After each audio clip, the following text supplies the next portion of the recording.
BNP সরকার নিজেদের ব্যর্থতা ঢাকতে বিগত সরকারের উপর দায় চাপাচ্ছে বলে অভিযোগ করেছেন নাহিদ ইসলাম। বিএনপি হয়তো চাঁদাবাজি বন্ধ চায়, কিন্তু এখন দেখলাম তারা চাঁদাবাজি বন্ধ চায় না, তারা চাঁদাবাজের পরিবর্তন চায়। অর্থাৎ আরেকজন এতদিন খাইছে ওইটা তারা বন্ধ করতে চায়, তারা চায় সেটা তারা নিজেরা করবে। এখন আপনারা এখানে যারা আছেন, আপনারা যদি মনে করেন বালু কাটাটা বিএনপি কাটতেছে বলে এটা খারাপ, বরং এটা আপনি কাটতে চান, তাইলে আপনি আমার রাজনীতি করার দরকার নাই। আমাদের রাজনীতি করতে হবে, বালু কাটাও বন্ধ হবে, যারা বালু কাটে তাদেরও পরিবর্তন হবে। আমরা দুর্নীতিও বন্ধ চাই, চাঁদাবাজির বন্ধ চাই, খারাপ কাজটা বন্ধ চাই। এটা অন্য কেউ করতে পারবে না, আমাদের নিজেরাও আমরা করবো না। আমাদের মতো দলের উত্থান এটি কি মনে করেন আমাদের জন্য ভালো কিছু হবে? জামায়াত ইসলামী এই দেশ চালাতে পারবে, রাষ্ট্র চালাতে পারবে? এই দেশকে তো ফিলিস্তিন বানাবে যদি জামাত কখনো ওই রাজনীতি সব জায়গায়। সারা জীবন তোর পিছনে লাগে থাকবো, তোর শান্তিতে থাকতে দেবো না। তোর পিছনে কি করতে যেটা তুই জানিসও না। দেখবি খুব বেশি দিন না, অল্প কয়েকদিনের মধ্যে দেখবি সারা দেশের মানুষ দেখবে তুই কারে খেপাইছিস, তুই এটা চিনতে পারিস না। তোর ঘরের মধ্যে ঢুকে তোর ঘরের খবর নিয়ে আসবো। চিনিস আমারে? নুরু, তুমি মৌচাকে ডিল মেরেছো, এখন মৌমাছির তারা তোমাকে খেতেই হবে। তুমি কার প্রহসনে, কিসের লোভে জামাতকে নিয়ে যা মুখে এসেছে তাই বলছো? জামাতকে নিয়ে তোমার করা মন্তব্যগুলো হলো মৌচাকে ডিল মারার মতো। আর মৌচাকে ডিল মারলে কি হয় সেটা তো তোমার জানাই আছে। বিএনপি প্রেসিডেন্ট কইছিল বর্তমান সংকটের একমাত্র সমাধান নাকি নির্বাচন। তো নির্বাচন তো হয়েছে, সংকট কেন যায় না? এখন ক্যারাটা নির্বাচন লাগবে সংকট কাটাইতে হইলে, এই বিদ্যুৎ সংকটের সমাধানের জন্য ক্যারাটা নির্বাচন লাগবে। নির্বাচন করে তো হ্যাঁ প্রেসিডেন্ট হয়েছে, অনেকে এমপি মন্ত্রী হয়েছে, সাধারণ মানুষের কি হয়েছে? যে তিমিরে ছিল সেই তিমিরেই আছে, আরো দুর্ভোগ বাড়িছে। এখন তো ইউনূস সরকারের আমলের চাইতে দাম বেশি জিনিসপত্রের। যেখানে শেখ হাসিনা রয়েছেন দিল্লিতে, সেখানে যদি আবার তারেক রহমান যায়, বাংলাদেশের জন্য এটা একটা অবমাননাকর ঘটনা হবে। 180 দিনে এটাই প্রমাণিত হয়েছে যে তারেক রহমানের কোনো ধরনের পরিকল্পনা নাই দেশকে পরিচালনা করার। শুধুমাত্র ক্ষমতায় বসেছেন এবং পুরনো পরিকল্পনা অনুযায়ী, ফ্যাসিস্টদের পরিকল্পনা এবং নীতি অনুযায়ী তিনি দেশকে পরিচালনা করছেন, দেশকে ধ্বংসের দিকে ধাবিত করছেন। দর্শক, খুবই গুরুত্বপূর্ণ আলোচনা আপনারা একটু পরেই দেখতে পারবেন। 6 মাসে বিএনপি সরকার দেশ চালাতে ব্যর্থ হয়েছে এমন ভাবে বলছে এনসিপির নাহিদ ইসলাম। এমনকি নুরুল হক নূরকে মন্ত্রিত্ব থেকে বহিষ্কার করতে পারে প্রধানমন্ত্রী তারেক রহমান, কারণ বিএনপির ভাবমূর্তি নষ্ট করছে নুরুল হক নূর ও গণ অধিকার পরিষদের রাশেদ খান। হাসনাত আব্দুল্লাহ প্রধানমন্ত্রী তারেক রহমানকে কড়া হুঁশিয়ারি করেছে বিএনপির চাঁদাবাজি নিয়ে। অন্যদিকে নাহিদ ইসলাম তিনি বলছেন যে বিগত 6 মাসে বিএনপি সরকার দেশ চালাতে ব্যর্থ হয়েছে। খুবই গুরুত্বপূর্ণ আলোচনা, ধৈর্য ধরে সম্পূর্ণ ভিডিওটি দেখবেন, অনেক গুরুত্বপূর্ণ রাজনৈতিক আলোচনা জানতে পারবেন। ভিডিওতে অবশ্যই একটি লাইক করবেন আর আপনাদের মন্তব্য কমেন্টসে লিখবেন। ব্যবস্থাপনা, অদক্ষতা এবং পরিকল্পনাহীনতা থেকেই সরকার যে ফ্যাসিবাদী স্বৈরতান্ত্রিক কাঠামোতে, সেই কাঠামোতেই ফেরত যাচ্ছে এবং 180 দিনে এটাই প্রমাণিত হয়েছে যে তারেক রহমানের কোনো ধরনের পরিকল্পনা নাই দেশকে পরিচালনা করার। সরকার 180 দিনের জন্য একটা পরিকল্পনা নির্ধারণ করেছিল, যেখানে তারা 3টি বিষয়কে অগ্রাধিকার দিয়েছিল। একটি হচ্ছে দ্রব্যমূল্য নিয়ন্ত্রণ, আইন শৃঙ্খলার উন্নয়ন এবং বিদ্যুৎ জ্বালানি সরবরাহ। আমরা দেখতে পেলাম যে এই 6 মাসে এই যে 3টি বিষয়কে তারা অগ্রাধিকার দিয়েছিল, এই 3টি বিষয়তেই তারা কিন্তু নিদারুণভাবে ব্যর্থতার পরিচয় দিয়েছে। জামাত জোট নড়েচড়ে বসেছে এবং কঠিন সিদ্ধান্ত নিয়েছে। বিএনপির পান থেকে চুন খসলে 1 বিন্দু পরিমাণ ছাড় দিবে না জামাত জোট, কড়াই গন্ডায় হিসাব নেবে। এমনকি প্রধানমন্ত্রী নিজে তার মন্ত্রী পরিষদ সফল করছেন, রদবদল করছেন, আর অনেক কিছু করছেন, কিন্তু জামাত বসে থাকবে না। জামাত বরং ব্যর্থ মন্ত্রীদের মন্ত্রিত্ব খেয়ে দিতে যা করার তা করবে। হ্যাঁ, এটা তো আর জামাত ষড়যন্ত্র করে করতে পারবে না। ব্যর্থ মন্ত্রীদের ব্যর্থতার বিরুদ্ধে সোচ্চার হবে, পুরো জাতিকে জানিয়ে দেবে যে অমুক ব্যর্থ মন্ত্রী, সে পাচ্ছে না, সে দুর্নীতিবাজ, সে সিন্ডিকেট করছে। তো এগুলো নিয়ে জামাত রাজপথে সোচ্চার হবে, যাতে প্রধানমন্ত্রী বাধ্য হবেন তার মন্ত্রীকে সরিয়ে দিতে। জামাত, এনসিপি, জামাত জোট এবার যে পথে হাঁটছে, যতটা কঠোর হয়েছে, একটা মিটিং করে তাদের যে গতিবিধি, সর্বশেষ সিদ্ধান্তে তাতে মনে হচ্ছে যে বিপিন সহ কয়েকজনের মন্ত্রিত্ব জামাত জোট খেয়ে দিতে পারে। কারণ এই ভিপি নূরদের নেতৃত্বে দুর্নীতির এমন মহা সিন্ডিকেট কায়েম হয়েছে, প্রধানমন্ত্রী বাঁচতে চাইলে ভিপি নূরকে বিসর্জন দিতে বাধ্য হবেন, তার মন্ত্রিত্ব কেড়ে নিতে বাধ্য হবেন। আমাদের তরুণ প্রজন্মের রাজনীতি অনেকটা দুর্নীতিতে থমকে যাচ্ছে। ভিপি নূরদের নিয়ে অনেক সম্ভাবনা আশা ছিল, কিন্তু মন্ত্রী হয়ে এমন দুর্নীতি করেছেন, আওয়ামী লীগ বিএনপির লোকজন 5 বছর অত দুর্নীতি করতে পারেন না, 6 মাসে যা করেছেন। চিন্তা করেছেন, সুযোগ পেয়েছি, কতদিন মন্ত্রিত্ব তাকে বলা যায় না, যত পারি খাই। এই জন্যে যদি বলা হয় যে বিএনপি সরকারের সবচাইতে দুর্নীতিবাজ মন্ত্রীকে, উত্তর হচ্ছে বিভিন্ন। দর্শক, এখন এটা তথ্য প্রমাণ বাজারে চলে এসেছে। এখন কি জামাত এনসিপি আঙ্গুল চুষবে? না, এটা নিয়ে কঠিন খেলা শুরু হবে। দর্শক, মাননীয় বিরোধী দলীয় নেতা ও আমির জামাত ডাক্তার শফিকুর রহমান এমপির সেই 29 মিন্টু রোডের সরকারি বাসভবনে 11 দলীয় ঐক্যের শীর্ষ নেতৃবৃন্দের বৈঠক অনুষ্ঠিত হয়েছে। বৈঠক শেষে নেতৃবৃন্দ ব্রিফিং করেছে এবং সেই বৈঠকের যে সিদ্ধান্ত, যে সরকারের সমস্ত ব্যর্থতার বিরুদ্ধে জামাত এনসিপি জোট সোচ্চার হবে এবং সরকারের সামান্যতম ব্যর্থতাগুলো নিয়ে কথা বলছে। দেখেন, সরকারের সবচেয়ে যে ক্ষেত্রে সফলতা, ওই ক্ষেত্রে একদম স্ট্যান্ডার্ড সফলতা না হয় ওই ক্ষেত্রেও সরকারের সমালোচনা করছে জামাত জোট। দর্শক শ্রোতা, আমরা বহুদিন থেকে জানি নুরুল হক নূর একজন বিতর্কিত ব্যক্তি। নির্বাচনের আগে থেকেই অনেক কথা হচ্ছিল এবং তিনি যখন বিএনপিতে বিলীন হলেন, বিএনপিতে মিলিয়ে গেলেন। যদিও তিনি এখন দাবি করছেন বা এমন একটি ব্যাপার আছে যে তার একটি দল এখনো আছে, গণ অধিকার পরিষদ, সেই দলের তিনি সভাপতি আর সাধারণ সম্পাদক। নির্বাচনের আগে নানা নাটকীয় ঘটনা ঘটিয়ে বিএনপিতে সরাসরি যোগ দিয়েছিলেন। তো নুরুর দল থেকে তাকে বহিষ্কার করা হয়েছিল। সেই নুরুই আবার বলেছিলেন কৌশলগত কারণে তিনি এখন বিএনপিতে যোগ দিচ্ছেন।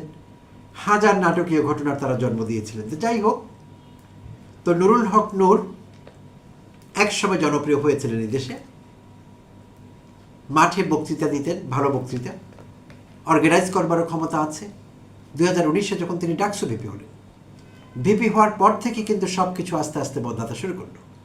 প্রথম যে ঘটনাটি ঘটলো, মানুষ যেখানে ধাক্কা খেলেন, তিনি শেখ হাসিনাকে মা ডেকে বসলেন। শুধু তাই না, তাকে কদমবুচি করলেন, তার পা ছুঁয়ে সালাম করার ইচ্ছে ব্যক্ত করলেন এবং সেটি তিনি করলেন। এবং সেখানে তিনি বলেছিলেন যে তিনি শুধু ছাত্রলীগের কর্মী না, ছোটোখাটো নেতাও ছিলেন। যাই হোক, আসলে তার বংশের অনেকেই আওয়ামী লীগ করতেন, তাদের আওয়ামী সংশ্লিষ্টতা। তার বাবাও আওয়ামী লীগ করেন বা করতেন, মাইকে এলাকায় ঘোষণা দিয়েছেন, বক্তব্য রেখেছেন, সেটি আমরা শুনেছি। ইলিয়াস হোসাইন তার ভিডিওতে, যেহেতু তিনি অনুসন্ধানী সাংবাদিক, প্রত্যেকটি ছোট ছোট বিষয়ের ভিডিও ক্লিপ এবং যেখানে যেখানে যা দরকার ডকুমেন্টস, রিসিপ্টস সব কিছু তিনি দেখালেন তার সেই 42 মিনিটের ভিডিওতে। তো সেখানে নানা ঘটনার মধ্যে গুরুত্বপূর্ণ কিছু বিষয় উঠে এসেছে, যেটি বর্তমান সরকারের পক্ষে ইগনোর করা বোধহয় কঠিন হবে। কারণ নুরুল হক নূর যেভাবেই হোক সরকারের একটি মন্ত্রিত্ব বাগিয়েছেন, প্রতিমন্ত্রিত্ব, সেটি ধরে রাখবার জন্য তিনি উঠে পড়ে লেগেছিলেন। এখন তার প্রধান কাজ ছিল মন্ত্রিত্ব রক্ষা করা। মন্ত্রিত্ব পাবার চাইতে মন্ত্রিত্ব রক্ষা করা কঠিন। তো সেইটি মাথায় রেখে তিনি তৎপর হয়ে উঠেছিলেন, বিরোধীদের ভয়াবহ রকমের আক্রমণ করেছিলেন, আক্রমণাত্মক হয়ে উঠেছিলেন, ভয়াবহ রকমের অ্যাগ্রেসিভ হয়ে উঠেছিলেন, যেটি একজন মন্ত্রীর পক্ষে শোভনীয় না। একজন রাজনৈতিক নেতার পক্ষে হয়তো ঠিক আছে, রাজনীতির ময়দানে মাঠ গরম করা, যা ইচ্ছে তাই বলা এবং সেইটিকে রাজনৈতিক বক্তব্য বলে চালিয়ে দেওয়া। বাট সরকারের একজন প্রতিমন্ত্রী, প্রতিনিয়ত তিনি যেভাবে সংসদে প্রধান বিরোধী দল জামায়াত ইসলাম এবং এনসিপিকে আক্রমণ করছেন, আক্রমণ করে কথা বলছে, সেটি ভয়াবহ পর্যায়ে গিয়ে পৌঁছেছে। তখনই আমরা বুঝতে পারছিলাম যে নুরু আসলে তার গদি বাঁচাতে চাইছেন। নুরু হয়তো ভাবছিলেন যে আমি যদি এরকম উচ্চকণ্ঠ থাকি বিরোধীদের বিষয়ে, তাহলে প্রধানমন্ত্রী তারেক রহমান আমার প্রতি দয়া পরবশ হয়ে আমার এই পদটি হয়তো ছেড়ে দেবেন, কেড়ে নেবেন না। শুধু নুরুই না, প্রিয় দর্শক শ্রোতা, মজার ব্যাপার হলো তার ডেপুটি রাশেদ খান হতাশায় ভুগছিলেন, কারণ তার কিছুই হচ্ছিল না। তিনি ঝিনেদা থেকে এমপি ইলেকশন করে তৃতীয় হয়েছিলেন সম্মিলিত মেধা তালিকায়। সো পাশ করবার সুযোগ তার হয়নি, এমপি তিনি হতে পারেননি।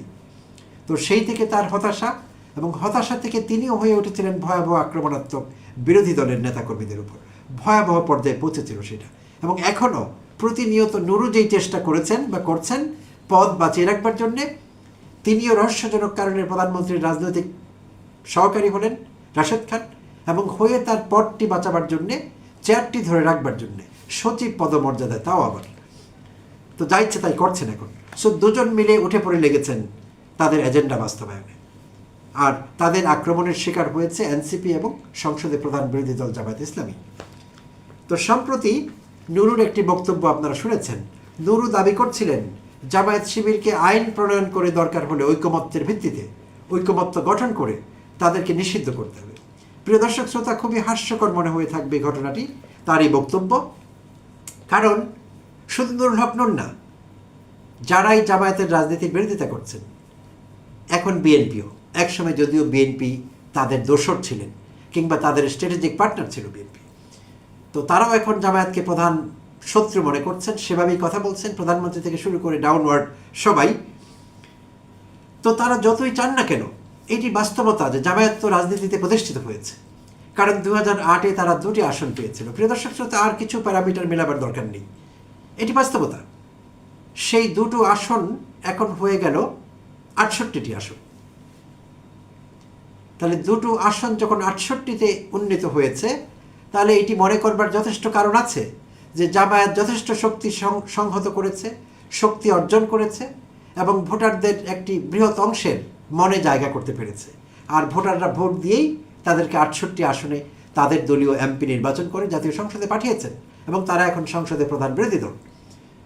আর গণতন্ত্রের এটি একটি বিষয়, এই বিষয়টি খুব গুরুত্বপূর্ণ। আমরা বাংলাদেশের মানুষ এখনও গণতন্ত্রের জন্য সেভাবে তৈরি হইনি। যে কথা এক পোস্টে এখনকার রাষ্ট্রপতি জনাব মির্জা ফখরুল ইসলাম আলমগীর সাহেবের জামাতা ফাহাম আব্দুস সালাম জানালেন আমাদের শুক্রবারেরই একটি পোস্ট, আজকেরই। সেই পোস্টে তিনি বলছিলেন যে বাংলাদেশের কোনো নেতা শতভাগ ডেমোক্রেটিক হয়ে ওঠেননি এবং আমরা মানুষ হিসেবে, জনগণ হিসেবে বাংলাদেশের মানুষ গণতন্ত্রের জন্য এখনও প্রস্তুত হয়নি। তিনি ঠিকই বলেছেন, যথার্থই বলেছেন। সো আমরা মনে করি যে আমি জামায়াত ইসলাম পছন্দ করি না, তাই জামায়াতকে নিষিদ্ধ করতে হবে।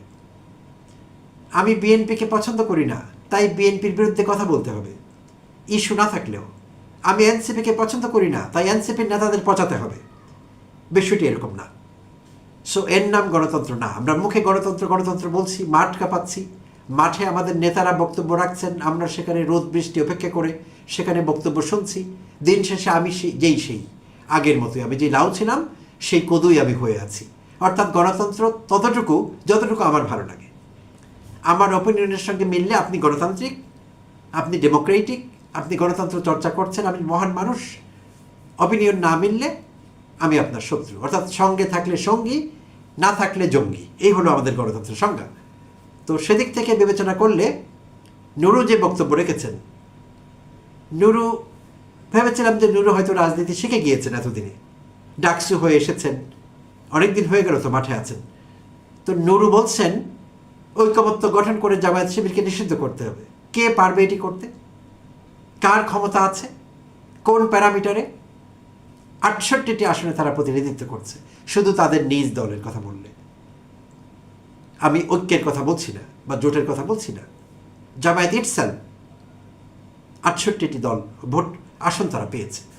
তো নুরুর কথায় জামায়াত নিষিদ্ধ হয়ে যাবে সেটি তো হবার নয়, প্রিয় দর্শক শ্রোতা। আচ্ছা, হ্যাঁ, এখন আশঙ্কা যেটি তৈরি হয়েছে, গণ অধিকার পরিষদ বিলুপ্ত হয়ে যাবে, এটি এক্সটিংক্ট হয়ে যাবে। যেভাবে অনেক প্রাণী বিলুপ্ত হয়ে যায়, ঠিক একইভাবে এটি, আমি এখানে ডিফাঙ্ক্ট না বলে আমি সেই বায়োলজির টার্মটি ব্যবহার করলাম। এক্সটিংক্ট হয়ে যাবে, একসময় বিলুপ্ত হয়ে যাবে প্রাণীদের মতো। কেন? কারণ নুরুল হক নূর এবং রাশেদ খানরা সব রাস্তা খুলে ফেলেছেন সেটি করবার জন্যে, সেটি ঘটাবার জন্যে। আর কাউকে করতে হবে না, অটোমেটিকলি ঘটে যাবে। প্রিয় দর্শক শ্রোতা, নুরুর বিরুদ্ধে যে অভিযোগগুলো উঠেছে মোটা দাগে অল্প কয়েকটি যদি আমরা দেখতে চাই। প্রবাসীদের থেকে যে চাঁদা পায় দলটি, সেই চাঁদা বিষয়ে ইলিয়াস তার ভিডিওতে দেখিয়েছেন, ভিডিও ক্লিপগুলো তিনি ব্যবহার করেছেন।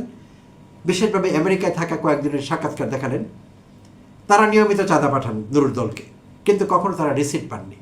দর্শক, আপনারা পুরো আলোচনা শুনতে পারলেন এবং নুরুল হক নূর যে আগামীতে মন্ত্রিত্ব হারাচ্ছেন বা বিএনপির প্রধানমন্ত্রী তারেক রহমান তিনাকে মন্ত্রী পদ থেকে সরাতে পারে, এটা কিন্তু নিশ্চিত হয়ে আসছে। কারণ একের পর এক বিএনপির জন্য বদনাম ডেকে আনছে নুরুল হক নূর এবং তার সাথে থাকা রাশেদ খান। গণ অধিকার পরিষদের এই দুই নেতা, বিকাশ নেতা, তেনারা কিন্তু বিএনপিতে এসে বিএনপির ভাবমূর্তি নষ্ট করছে, অনেকেই সেটা মন্তব্য করছে। এবং বিএনপি সরকার 6 মাসের মধ্যে দেশ চালাতে ব্যর্থ হয়েছে, এমনটাই জামাত জোট বা এনসিপির নেতা নাহিদ ইসলাম বলছেন। আসলে কি বিএনপি সরকার দেশ চালাতে ব্যর্থ হয়েছে? আপনারা কি মনে করেন? আপনাদের মূল্যবান মন্তব্য কমেন্টসে লিখবেন। ইতিমধ্যে বিরোধী দল জামাত ইসলাম এনসিপি তেনারা হুঁশিয়ারি করছে যেন বিএনপি থেকে বা নুরুল হক নূর যে একের পর এক জামাত ইসলামকে বহিষ্কার করবে, জামাত ইসলামকে বাংলাদেশের রাজনীতি থেকে নিষিদ্ধ করবে, এমন কথা বলছে প্রধানমন্ত্রী তারেক রহমানকে ওরা হুঁশিয়ারি কিন্তু করেছে বিরোধী দলের নেতাকর্মীরা। তো আসলে কি পারবে নুরুল হক নূরের সেই দুঃসাহস কি আছে জামাত শিবিরকে নিষিদ্ধ করা বা বিএনপির? আপনাদের মন্তব্য কমেন্টসে লিখুন। সবাই ভালো থাকবেন, পরবর্তী ভিডিওর জন্য অপেক্ষা করবেন। আল্লাহ হাফেজ।